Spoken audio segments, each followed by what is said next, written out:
So we're here today with Doncaster's first ever world champion, history maker Jamie McDonnell. How are you, Jamie? I'm good, thank you, Andrew. So what's it like being a world champion? It's awesome, you know. I've achieved I've achieved a goal in my life to be a world champion. But the ultimate goal, I want every belt. I want to unify it. That's the ultimate goal. But what an achievement! First ever world champion from Doncaster. Big achievement, and I've got that belt there. This is with me forever. So yeah, it's a great feeling, and I'm buzzing.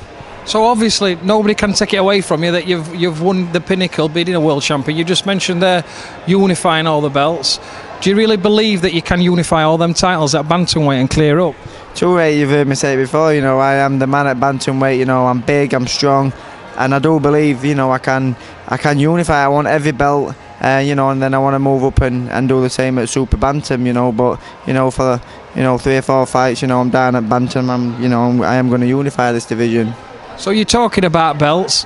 Which belt would you, if you had a choice of your belts to go for, which belt do you fancy next?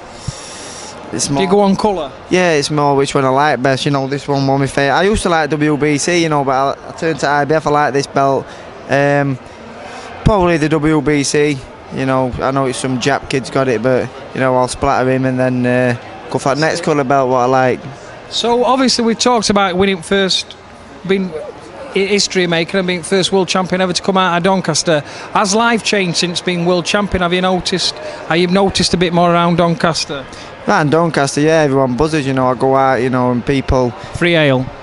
You get some free ale, yeah, but me, I don't drink too much. But life's changed. I've enjoyed my holidays. I've enjoyed being world champion, and it's time to knuckle down. Last 3 or 4 weeks, I've been in gym, training hard, and just waiting on this date for the next fight. Defend this. I've got to keep this belt. If I want any more belts, first things first, I've got to keep this.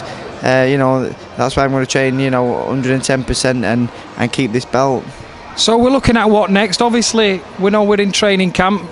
Dave Woolley has moved in that home here again, and you've set up camp, and you're waiting for a date anytime soon.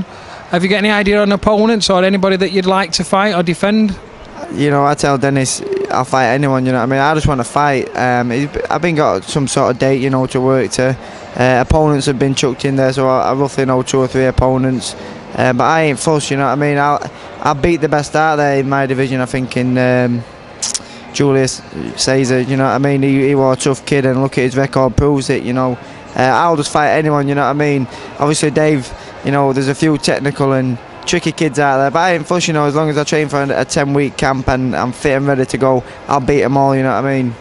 As you mentioned there, we mentioned Dave obviously moving in. A quick shout out to Dave and a big up for Dave, because I strongly believe that he's a world-class trainer. He's shown that with you, not just winning the world title, but before all that, British, Commonwealth, European.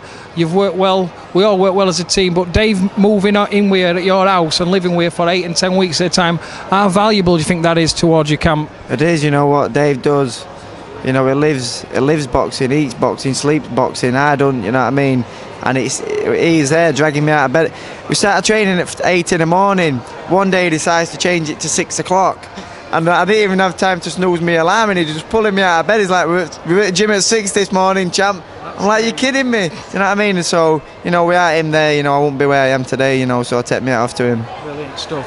So there we are. We've got Jamie McDonnell, Doncaster's only ever world champion, looking to unify all the titles.